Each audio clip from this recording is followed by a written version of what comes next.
দাদা 17 বছর বয়স রানিং করার নিয়ম প্রসেসটা বলে দাও। যদি চাকরি করার ইচ্ছা থাকে 100%, তাহলে তোমাকে কয়েকটা জিনিস মনে রাখতে হবে আর কিছু জিনিসকে ভুলে যেতে হবে সারা জীবনের জন্য।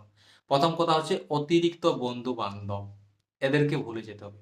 বিয়ে বাড়ি, মেলা, এখানে ওখানে আড্ডা মারা, এগুলো ভুলে যেতে হবে।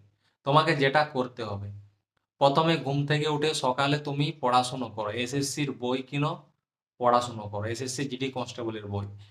তারপরে রানিং করবে না কিন্তু সকালে, রানিং কখন করবে? বিকেলে 4:30 থেকে 5টা, আধা ঘন্টা রানিং প্র্যাকটিস করো, রোডে করবে, জুতো পরে করবে প্রতিদিন।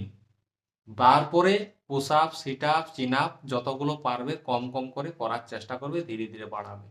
ঠিক আছে? এইটা যদি কন্টিনিউ 3 মাস করো, তোমার মধ্যে অনেক পরিবর্তন আসবে। আগে বন্ধু বান্ধবদের থেকে নিজেকে দূরে করতে হবে, তবেই এটা করতে পারবে।